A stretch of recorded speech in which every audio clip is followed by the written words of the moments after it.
Hi friends, I hope you have a wonderful day, and this time I'm gonna be reacting to the 7 deadly sins as F1 drivers. Kinda interesting name of the video, so yeah, that sold this video. This sold to me, this video, so yeah. So yeah, let's just check it out. Formula 1 drivers come in all shapes and sizes. Here is Max Verstappen as a triangle because of how pointy his Red Bull is. And here is Fernando Alonso as a circle because of how much of an all-rounder driver he is. Give this man any car, he sure as hell will be able to drive it. And here is Lance Stroll as a tractor. I believe this very much speaks for itself. Point is, F1 drivers come in all different forms, some positive, some negative, some straight, some gay. But today we'll be focusing on all the negative stuff, because in this video I'll be covering the 7 deadly sins as F1 drivers. If you guys are unfamiliar with the concept, the 7 deadly sins are made up of these cardinal sins. If you are guilty of even just one of these, you are going to be pretty unhappy with yourself. And if you are guilty of all of these things, then you are Nikita Mazepin. Trust me, the longer you think about it, the more it makes sense. But obviously, I can't put Mazepin as a representation for all of these sins, despite how accurate it might be. So of course, I'll be using... Maybe I should check some video about him as well. Because I know kinda little about him, so, oops. A different F1 driver for each sin. Quick disclaimer, I know there's hundreds of different F1 drivers in the past, so it's completely fine if you guys don't agree with me on some of these, or if there's a more accurate choice that I might have missed. But then again, I still think Mazepin is probably the most accurate choice for everything. But without further ado, I'm feeling pretty selfish, so let's get into greed. So, but basically you just tell that Mazepin. It's everywhere, so...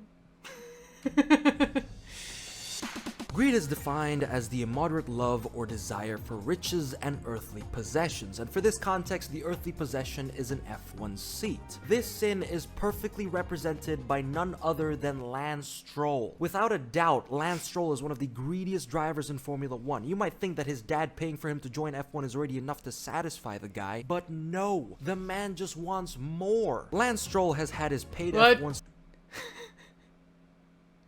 This look for him with the hat, with it's not a beanie, but looks so weird. Seat for over 7 years now, from his debut at Williams to seriously 7 years. His current run at Aston Martin. And to make matters worse, you could actually say that he's been getting worse over the years. Lance Stroll, as a Formula 1 driver, went from this. That's it, P1, P1. Yes, boys! To this. Verstappen. This was at the head of it. Oh, that is ridiculous. That is a huge... Actually, the last one race that I saw, he was surprisingly well. At one point, if I remember it right, he was like at 3rd place for a second. That was kind of, I don't know why, I had a feeling like he will get the right kick to F1 again, and maybe he will do something better, if that makes sense, but yeah. Who knows? Who knows? Who knows?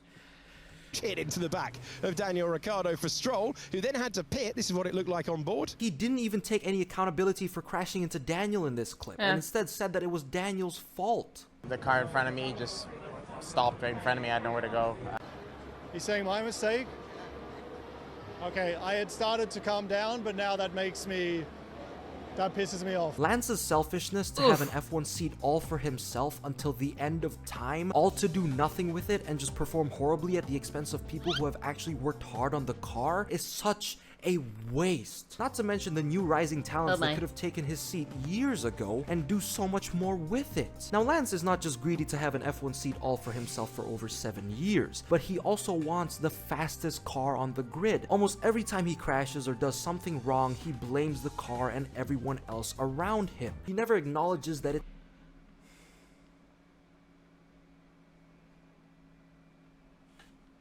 He is just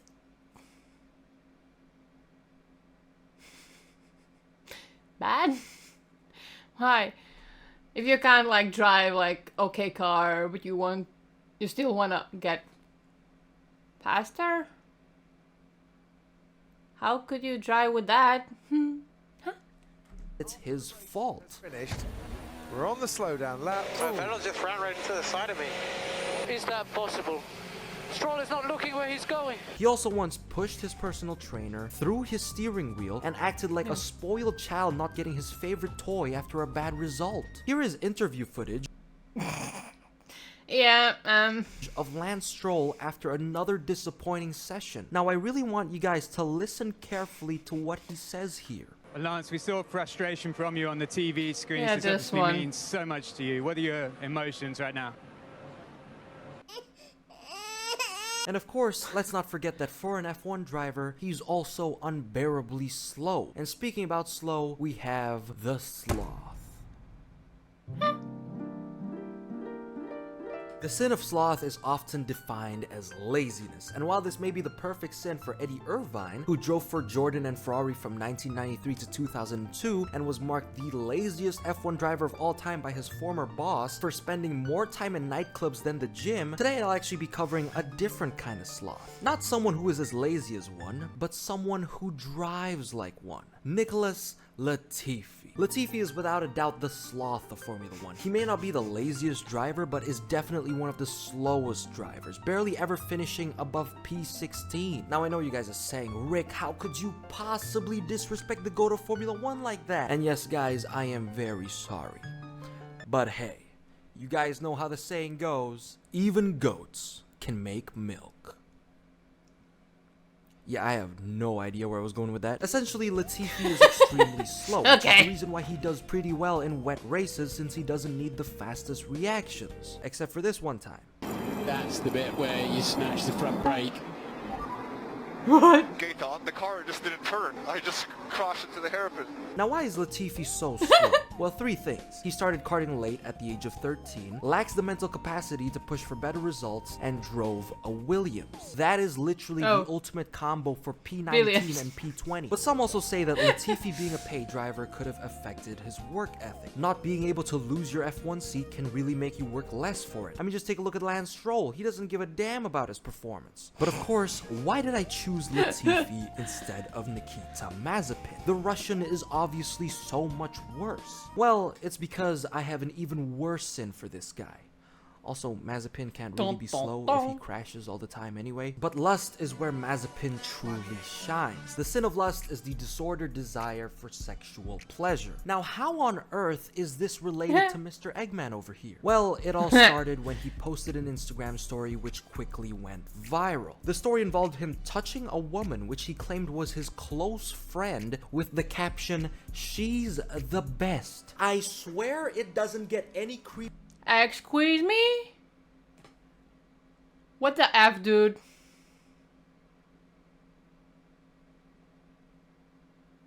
Disgusting. Than that. The woman can be seen trying to cover herself up and later giving the finger to Mazepin. Also, not to mention, this happened before he even got into his first F1 race. Nikita Mazepin might just be the first ever hated F1 driver before even getting into a car. That's how bad Maybe I will not check something about him.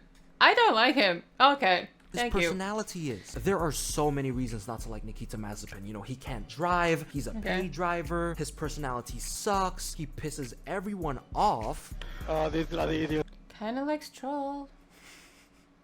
But at least Stroll doesn't put those type of videos. Oh. Mazepin will never change. And he's unbearably arrogant.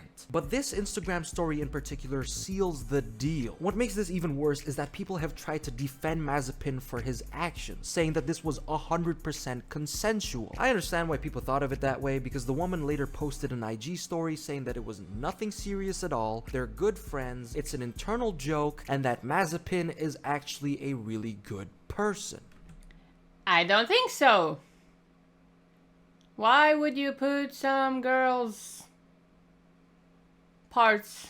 I know it doesn't show to everything, but still, it feels so weird, dude. No, it's not okay. It's not okay, and I don't think that she really thought of that. I don't think so. No.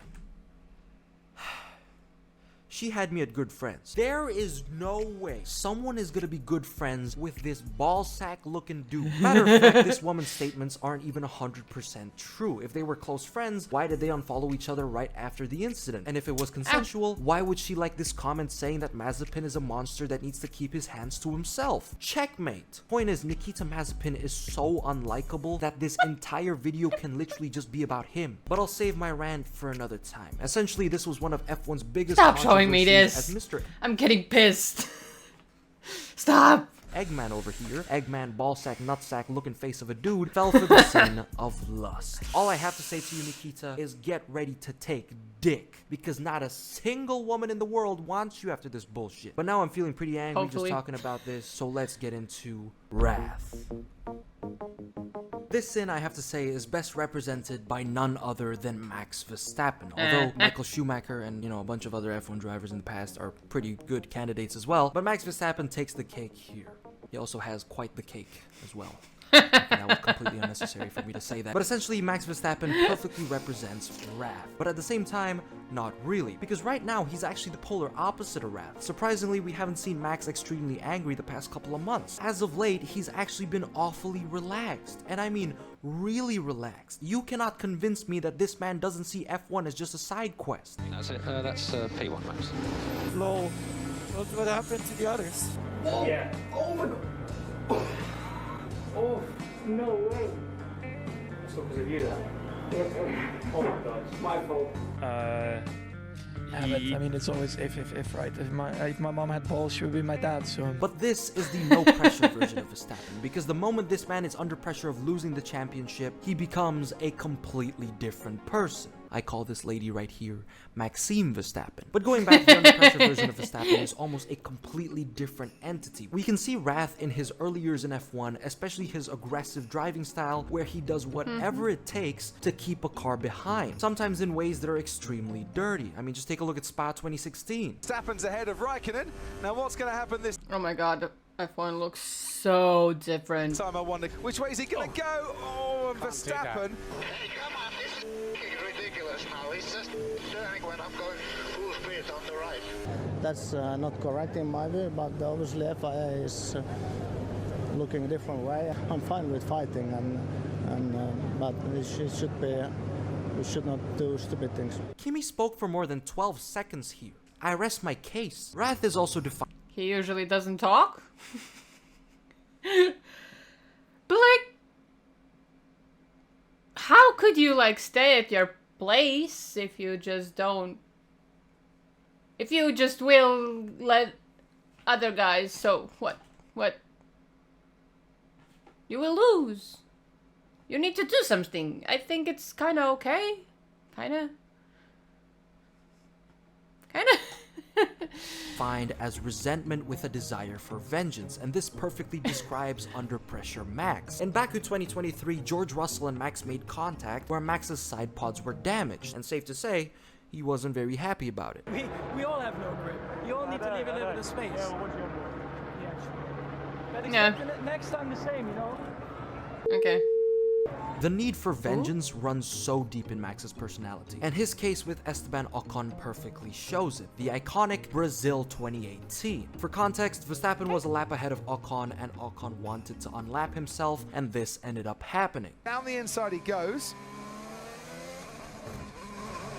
What an idiot!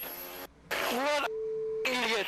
But the highlight of Max's wrath was after the race, where this happened. His behavior after the race, we went on the scale, started to punch me, wanted to punch me, and he can be upset, but if you are leading the race, you have to control it, and When this happened, everyone thought that this was very unprofessional by Max. I mean, including myself too. You know, physical threats in this day and age, especially with cameras everywhere and kids watching? Come on, Max, what example are you going to set for your fans? At least punch Esteban Ocon off camera. Jokes aside, Max's wrath is insanely high. It doesn't affect his performance as a driver. Matter of fact, it might be the reason why he's one of the fastest, but it does affect... I think so too, like his anger is working him up, so he is trying the best that he can do. I know someone, like a lot of F1 fans doesn't like Max, but like I think like if there wasn't Max, it wouldn't be like that interesting. I know sometimes it's just Max is giving me like the I will say the show, you know. It's much interesting to watch. So yeah, I think he needs to stay there, and he will, but yeah, what will happen next year, I guess, when he will change his team. Yeah, that will be interesting, so yeah.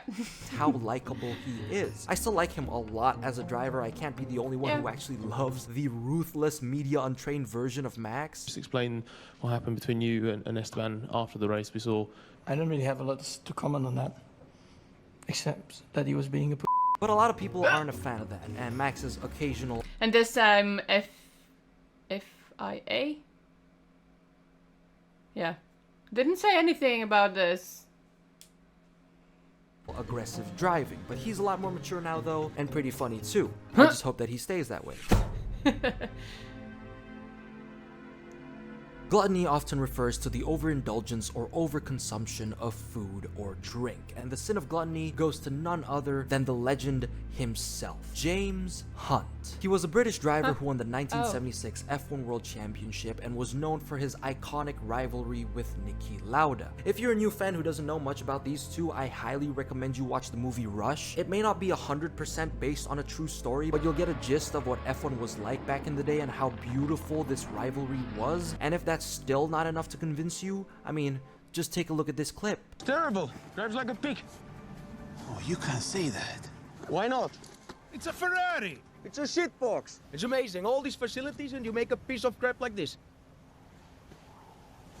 Anyways, James Hunt was... I actually tried to find Rush. I don't know why I couldn't.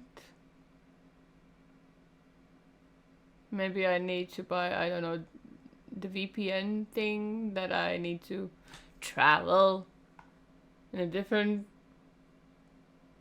place of world, I don't know, country, but was guilty of the sin of gluttony due to his overindulgence of pretty much everything. He would drink before every race weekend, smoke cigars, party like crazy, and has slept with thousands of women, specifically 5. Okay, that was a kind of different time.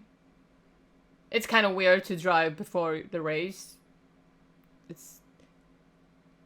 It isn't a good choice, and I will not speak of other stuff. 5,000, including 35 flight attendants. This guy is the ultimate baller, and the craziest part is he still won races. Unfortunately, in 1993, he passed away due to a heart attack, and while some may think that this was due to his overindulgent lifestyle, Niki Lauda told journalists that for 3 or 4 years before his death, James lived the perfect life, clear of any gluttony.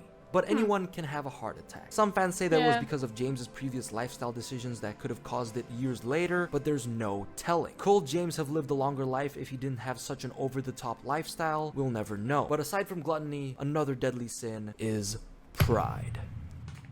Pride is argued as one of the deadliest sins you could possibly be guilty of. The sin of pride is related to terms like ego, arrogance, superiority complex, and selfishness. And it goes to none other than Esteban Ocon. Esty Bestie over here perfectly represents the sin of pride because of his behavior on track. A lot of new fans don't know what's up with the hype train of hating Ocon in the F1 community, and I understand why. Ocon off track seems like a very amazing dude. He's chill, grounded, and occasionally funny. Is he world champion? No. No.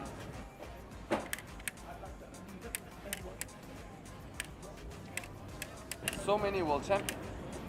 I said, you asked me if he is world champion. Yeah, you said no? Yeah. Yeah. But you said no, he's not world champion. Oh, no, I left only the world champions on.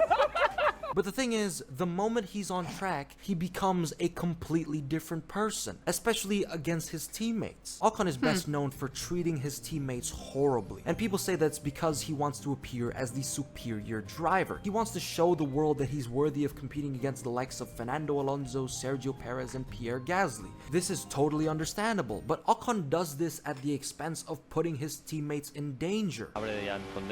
Yeah, because that's the best way to do it, right?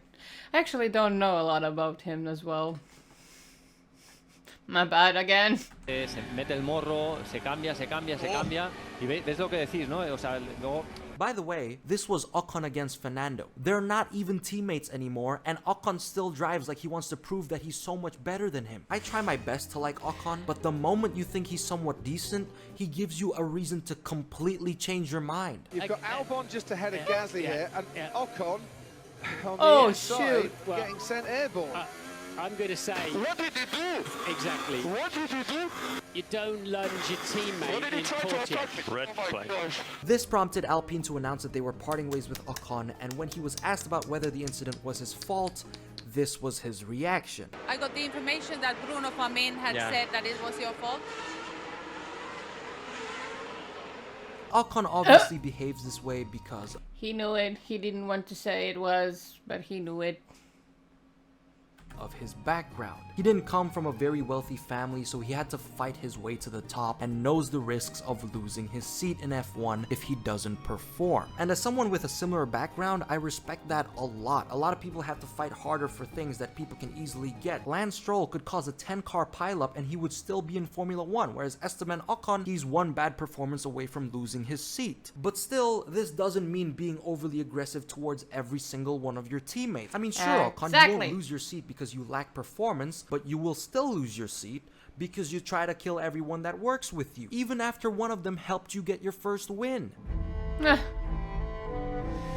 Envy is another dangerous sin, but unlike the rest, it's very hard for me to pinpoint one example of an F1 driver. For this sin, it applies to everyone. Envy runs in every F1 driver's bloodstream like oil and cholesterol does in the average American citizen. Lewis Hamilton was jealous of Fernando Alonso in 2023 for his genius move to Aston Martin.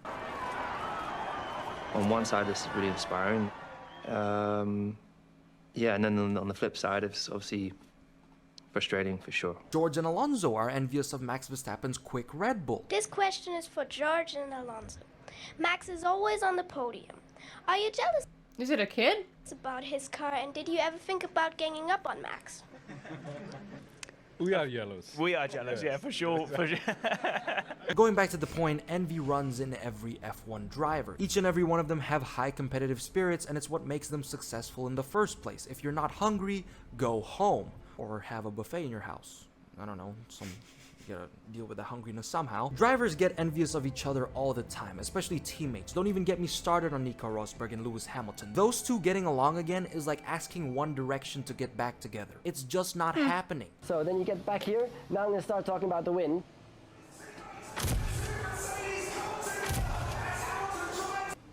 This corner actually I don't know much about. But essentially, those are the 7 deadly sins as F1 drivers. Some drivers sin less than others, while some can represent more than one sin, like Mazepin and Stroll fitting in almost every single category. Oh, but Stroll these drivers too, though. are my personal opinions and my personal picks for each sin, except for the sin of envy. It's very hard for me to choose a driver for envy since every F1 driver has that trait, but since I have to choose one F1 driver to represent It's each kinda sin, understandable. then envy is probably gonna go to none other than Danny Kvyat. Only this man has lost his F1 seat, his girl, and his daughter, all to the same guy with daddy issues. Is having far more fun. Formula One drivers come in all is having far more fun. Formula One drivers come in all shapes. Man has lost his F1 seat, his girl, and his daughter, all to the same guy with daddy issues. Stop. I don't...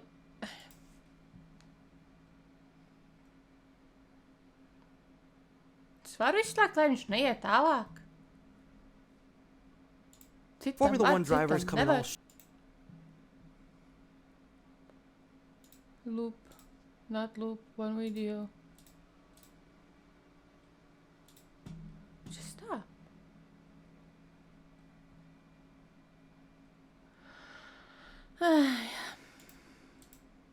His F1 seat, his girl, and his daughter, all to the same guy with daddy issues. Formula with daddy issues. Tu izbasīsi mani. His daughter, all to the same guy with daddy issues.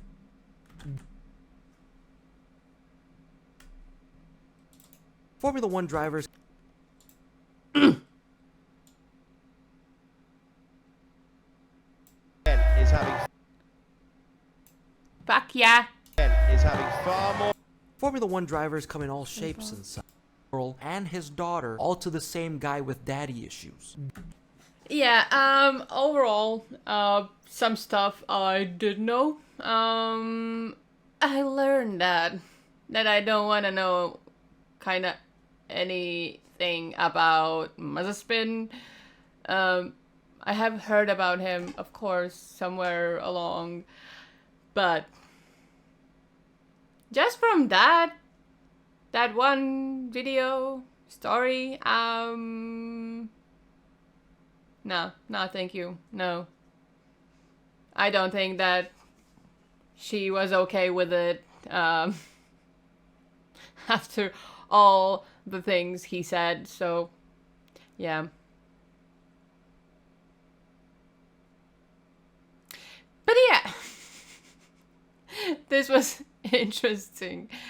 And yeah, I hope that you did enjoy this video, and if you did, please consider to leave a like and subscribe, and take care. Bye.